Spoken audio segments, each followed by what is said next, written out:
Good afternoon, Year 7. Right, last lesson we looked at the probability scale and we talked about some different probabilities.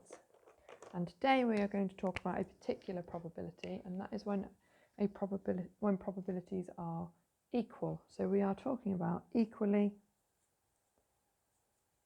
likely outcomes.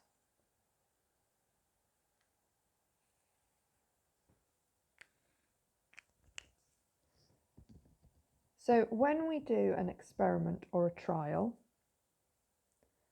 the results are known as outcomes, and sometimes the results or the outcomes are equally likely. So we're going to write that down. So the possible results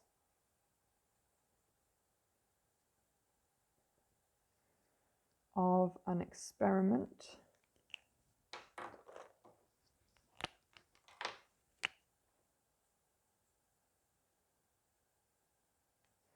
or trial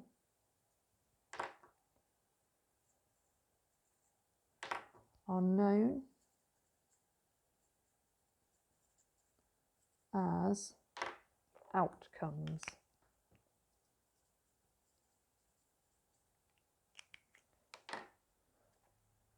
And sometimes, oh, this pen's running out. Let's switch to blue, see if that's any better. The outcomes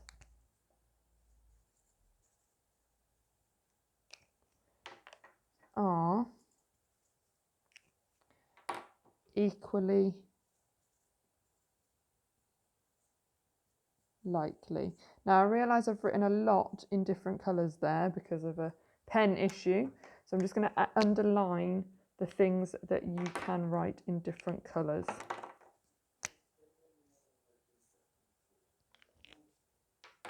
So copy that into your books, please. Pause the video if you need to. Some examples of equally likely outcomes are when we roll a dice and when we flip a coin. So when we roll a dice, we have 6 equally likely outcomes. We could roll the numbers 1, 2, 3, 4, 5 or 6. When we flip a coin, we have 2 equally likely outcomes, and that is heads or tails. Here it is 1, 2, 3, 4, 5 or 6. So copy those down as well, please. When we want to work out the probability of something occurring, we talk about the specific event. So the outcomes are all the things that could happen. So if we flip a coin, then the outcomes are we could get heads or we could get tails. Now, if we want to work out the probability of one of these, we choose the specific event. So let's say I wanted to work out the probability of flipping heads. My event becomes flipping and the coin lands on heads. So outcomes are all the possibilities. An event is the one that we are particularly interested in. So we're going to write a sentence about that now. So any one outcome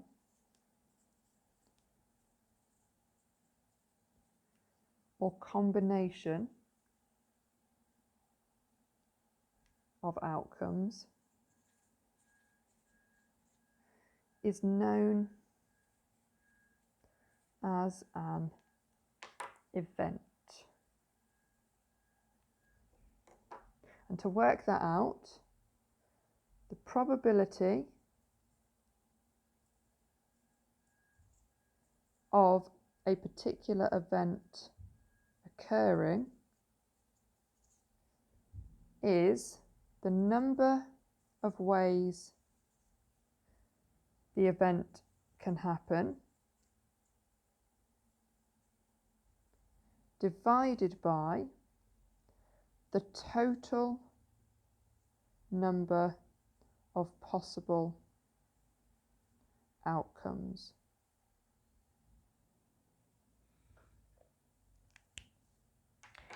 So for example, let's say we wanted to work out the probability of rolling 1 on a dice. So probability of rolling 1. We need the number of ways the event can happen. Well, there's only one number 1 on a dice, so it can only happen one way. Over the total number of possible outcomes. There are 6 numbers on a dice, so there are 6 possible outcomes. So the probability of rolling 1 on a dice is 1 over 6. However, what's the probability of rolling an even number? Again, we look at the number of ways that event can happen. We could roll a 2, a 4, or a 6, and they would all be even. So that's 3 possibilities. The total possible number of outcomes when we roll a dice is the numbers 1 to 6. So there are 6 possibilities. So the probability of rolling an even number on a dice is a half. We're going to do an example now, and I want you to copy this one down. So there are 28 students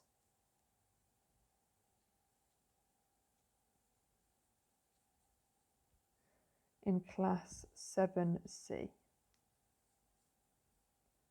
17 are girls, including twin sisters.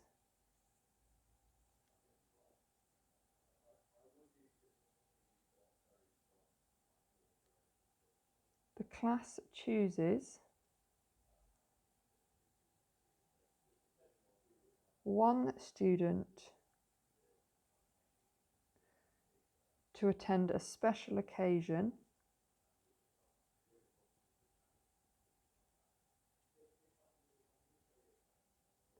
by drawing names from a hat at random.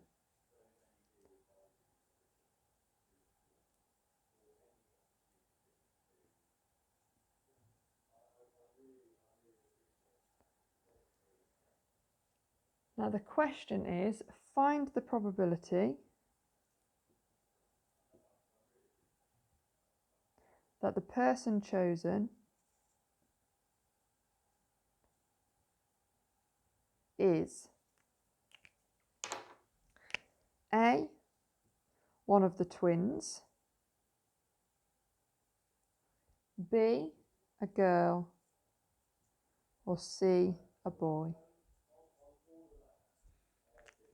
So that's the question. Copy that out, please. Pause the video if you need to, and we'll go on to the answer. So for part A, finding the probability that the person chosen is one of the twins. We need the number of ways that can happen. There's only 2 students in the class who are twins. So the probability of picking one of the twins is going to be 2 out of the total number of possible outcomes. There are 28 students in the class, so it's 2 out of 28, which is 1 out of 14. Part B, probability that we choose a girl. There are 17 girls in the class, and there are 28 students altogether, so it is 17 out of 28. And then the probability of choosing a boy, this is assuming that everyone in the class who is not a girl is a boy, so will be 11, which is 28 minus 17, out of 28. Copy that out, please. Now we spoke about this before, I think, but if we want to compare probabilities, sometimes it is easier to use decimals or percentages rather than fractions. For example, if we have 5/6 and 13/14, it's not immediately obvious which one of these is bigger. However, if I write them as their decimals,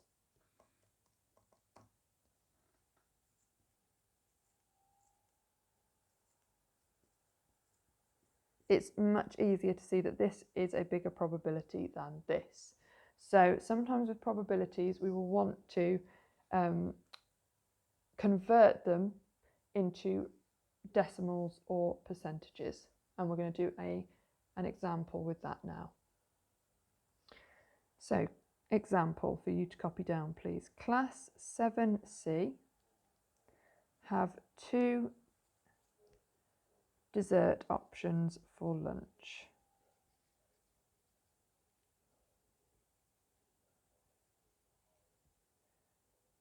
Chocolate cake or rice pudding. I would definitely choose chocolate cake. Which one would you choose? If you said rice pudding, that's the incorrect answer. Right, Sam says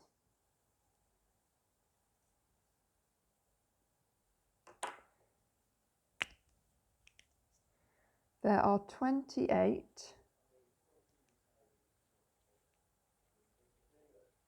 students in the class.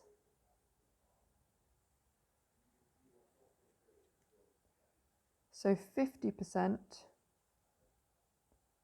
which is 14, will have rice pudding. Is Sam correct?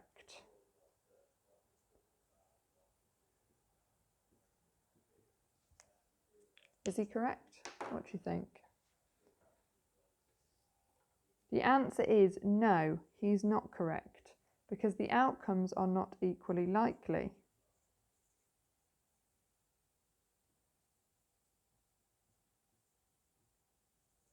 Why aren't they equally likely? Well, at the beginning of the question, I asked you what you would pick.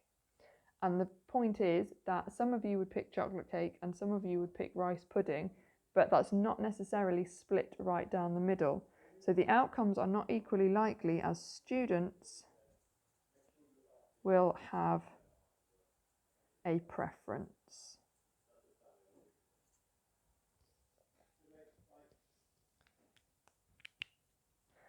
Now we're going to extend this example. Let's say that we know in class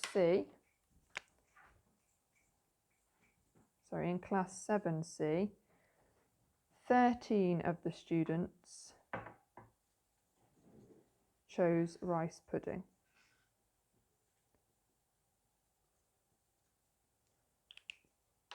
Then we're going to say class 7B has 32 students and 15 of them chose rice pudding. Which class has a higher probability of choosing rice pudding? Pause the video and copy that down, please.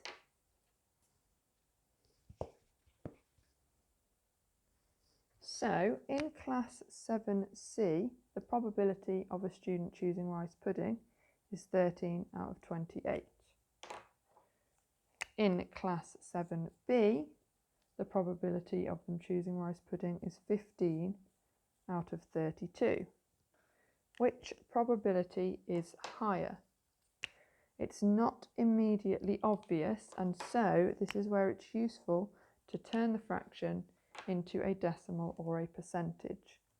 You can do this by putting the fraction into your calculator and hitting the fraction button or the SD button, and it will turn it into a percentage or fraction for you.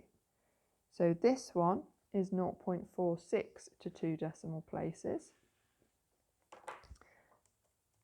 And this one is 0.47 to 2 decimal places.